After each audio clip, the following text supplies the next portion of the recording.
Say what? So Roger Waters has decided to re-record Dark Side of the Moon from scratch in October, releasing Dark Side of the Moon Redux.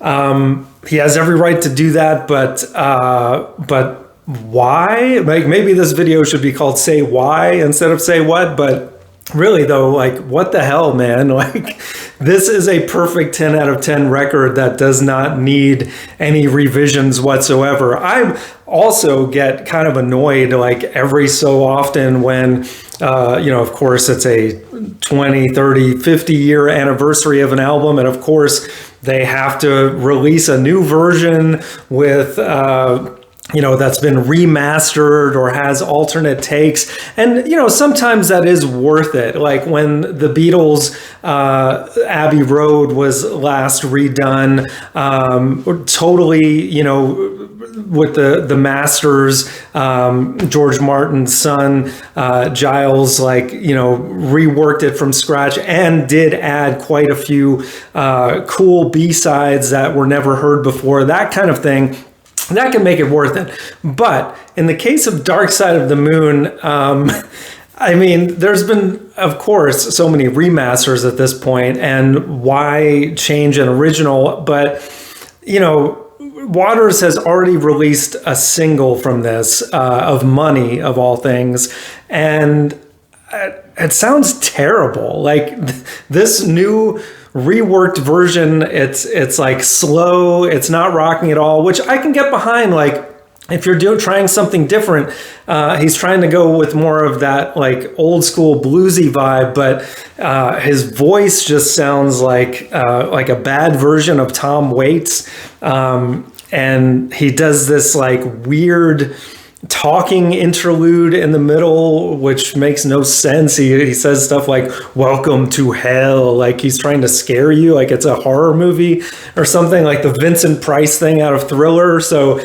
and then musically, of course, it doesn't add anything interesting whatsoever. David Gilmour is really missing here.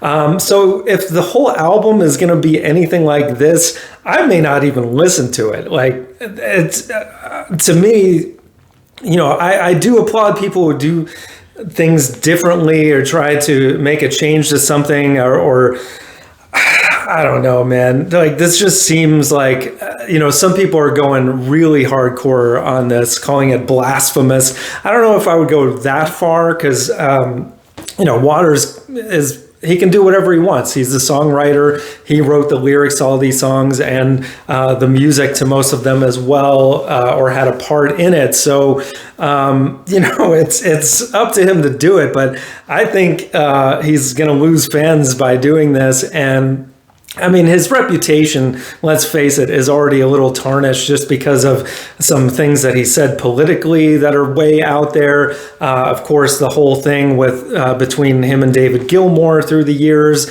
how he, really legally took the rest of his band through some hard times, and just the fact that he really took over of The Wall and the Final Cut, those albums as.